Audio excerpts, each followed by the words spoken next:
मामा मामा मामा येऊन चल मामा तुला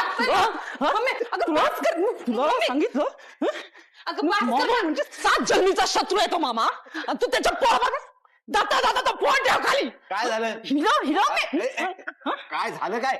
हिची मते गुंग झाली. उत्सुकता यशाला भेटायला जाती हिला तर थांब जरा. तू बाजूला बाजूला. अगं एवढी मोठी पोरगी झाली अगं थांब ना का जरा. उठसूट वाढवत असते तिला. मोठी झाली ना म्हणून तर काळजी वाटू राहिली ना.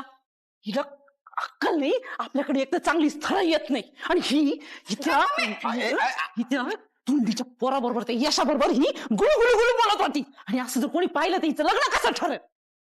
न दे मला काय थोबड फोडीन. एक तर खतामध्ये हिचा बाप हिच्यासाठी हिच्या लग्नासाठी पायी जोडतो तिथं राबतोय याशी बोलती मला. मी अगं जरा आई बापाचा विचार करावा.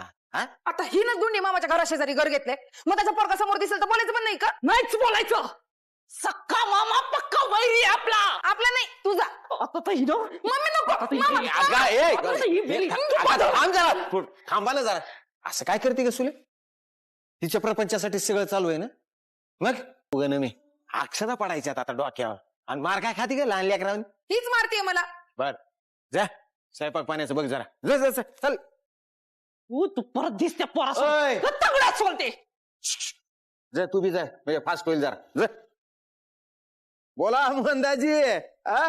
कस काय? एक डोक्याला हेडाके. सतत काय फोन करून राहिले हो तुम्ही? अगं असं काय करते? मला तुमची आठवण येते म्हणून करतो ना फोन. आठवणी येते. ज्या कामासाठी गेलात ना तिडं ध्यान ठेवा. मग त्याच्यासाठी तू आहे ना. बरं ऐक ना सुदक्षाने, मी जरा काही दिवसाकरता तिकडे यायचं म्हणत होतो. असं 25 तोळं सोनं जमवलं का? नाही. नाही मग 10-5 लाखात जमवलीच असेल. अगं नाही ते म्हणजे मग कोणत्या तोंडाने इड येता? नमीच्या लग्नाची जोड केल्याशिवाय इड आलात तर घरात घ्यायची नाही. म्या ध्यानात ठेवायचं. ठेवा फोन. एकदम करेक्ट परफेक्ट कार्यक्रम केला बघ सुले तू. पाय ठेवायचं नाही. डोक्याला हेडाके दुसरं काय? फैताकवाडी नसती.